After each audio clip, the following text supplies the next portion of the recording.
Ready to try a little acrylic pour experiment with me? Good. Let's see what happens.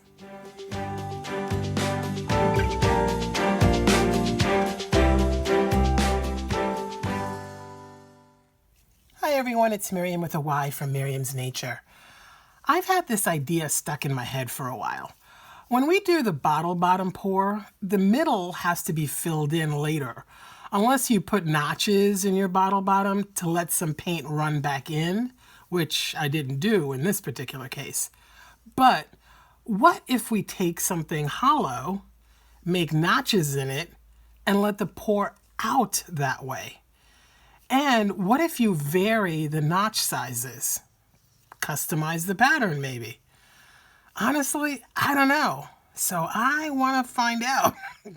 Now, I was going to do this on my own in a secret dark corner somewhere. Because the first one of these might not work out at all. But I'm pretty committed to doing everything with all of you, so here I am. Now, just don't make fun of it if I fall completely on my face. Okay, fine. You can laugh a little, but be kind about it. I'm very sensitive. Since it's an experiment that could go horribly wrong, I pulled out a simple palette, a couple of purples from DecoArt Americana, and a blue from DecoArt Extreme Sheen. I'm using Dioxazine Purple, Purple Pizzazz, Light Orchid, and Sapphire. And for my negative space, I'm going to use white, and I'll use titanium white. For my tool, I wanted something small, easy to cut, and ideally waterproof. So I chose one of my 1 ounce mixing cups, you know, the medicine cups. I cut off the bottom, and then I made 8 notches in it.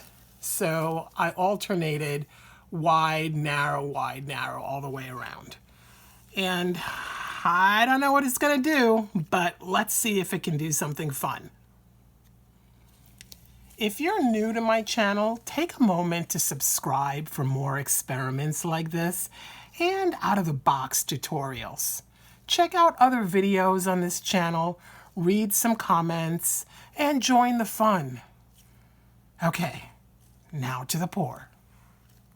I have my colors all mixed up, and I'm gonna start making a cup.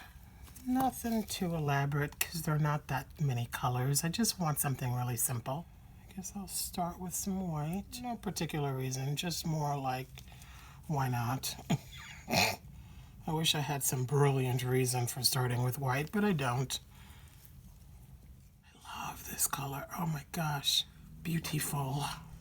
Since I'm working on 100 square inch canvas, I want 100 milliliters of paint, a little over 3 ounces. So I'll make myself a 2 ounce dirty cup because I'm going to spread a wet layer of white paint down first. I'm gonna stop there and spread a thin layer of white paint. I don't need a heck of a lot to glide. It's been a while since I've used this.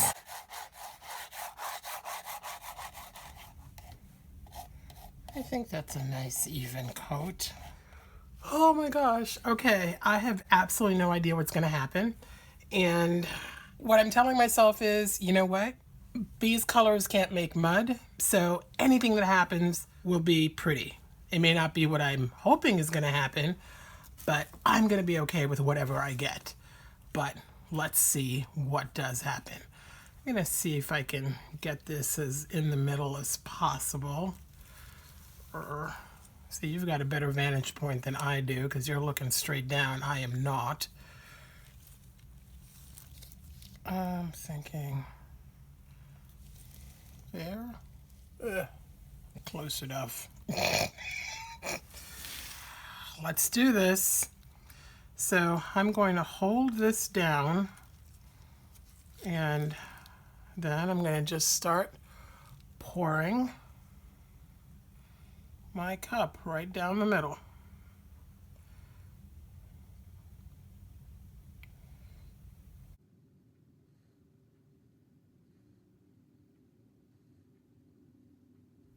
I'm not moving my cup. I'm not making any particular motion. I'm just literally pouring right down the middle and letting it go wherever it wants to go. Alrighty, that is the end of that. So the question now becomes, do I let it sit and do its thing for a little bit or start tilting immediately? I have a few cells that are starting here. I see potential for this. I'm gonna spin this cup as I pick it up. Maybe that'll... Yeah, there you go. Now what? Now what? That becomes the question. Where do we go from here? I'm liking this little whole cell thing happening there. It's kind of pretty right there.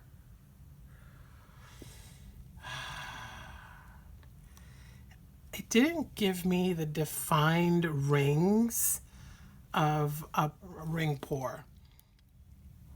So I'm just tilting somewhat uniformly in all directions. And then I'm asking myself if I want to let this fall off the edge. I think a little bit, yeah. I want to stop for a second and contemplate.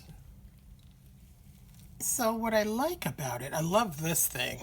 I don't know, it's like a jellyfish thing happening here with that little lacing. It's really pretty. I like the sort of zigzaggy, flowery shape that formed in the middle. There's this cute little spiral that happened here. I had nothing to do with it. It just did it by itself. I love this band. But I feel like I'm missing the rings. Like I wish there were more defined rings. These are very soft and ethereal. Got my little skew. See, I don't want to... All right, I'm willing to take... Oh, see... Every time I go near this, like there's a part of me that wants to drag in a little bit of white, you know, but that is just so cool right there. That just, oh, let me show you. See, like right there, that's just so cool looking, just by itself. But I don't know. I'm gonna do it to this one.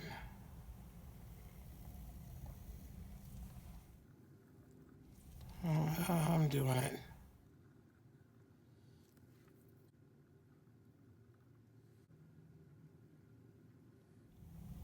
I'm just widening the passes I made.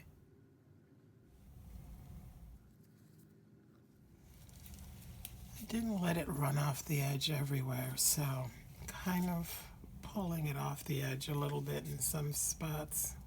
Oh, that's really cool. That's really pretty. So that requires me coming down into the purple. I have to wipe after every single pass so that I don't contaminate the inside with whatever colors I'm dragging out. Let's go for there. So these are like tendrils, but not really. These are more like little paramecium hairs. Oh, this is so pretty tier too. So I'm wondering if the hole size had something to do with softening the rings. Like if I'd made bigger openings in the cup, if that would have made a difference. I will have to try that next time. I'm liking this. This is kooky and crazy, and they're my favorite colors, so I can't be unhappy. I keep looking at that little funny spiral that happened there. It did it all by itself. I'm kind of tempted.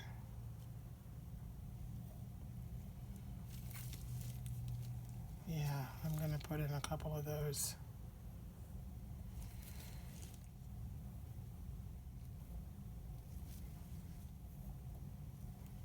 And if somebody asks me why, the answer is going to be why not? does. Really. You know, I think I'm gonna stop there.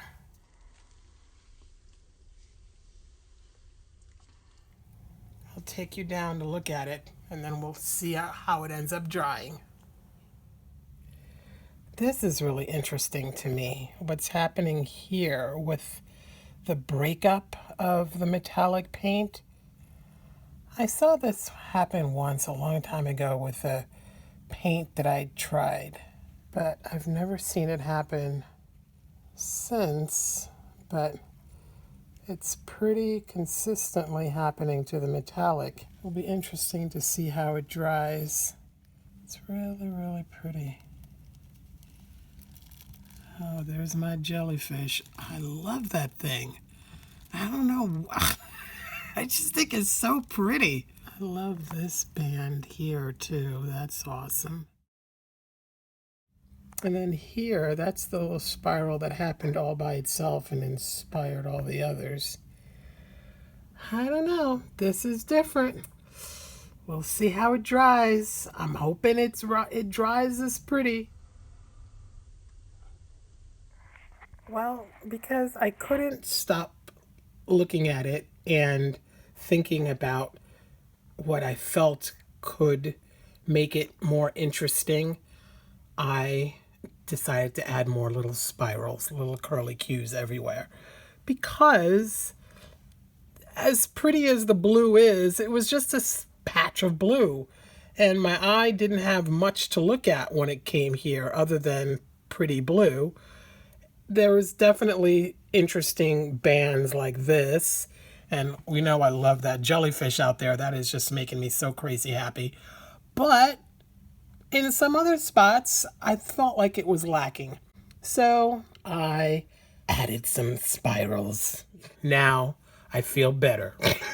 I can now move on with my life. I have given this some love and attention.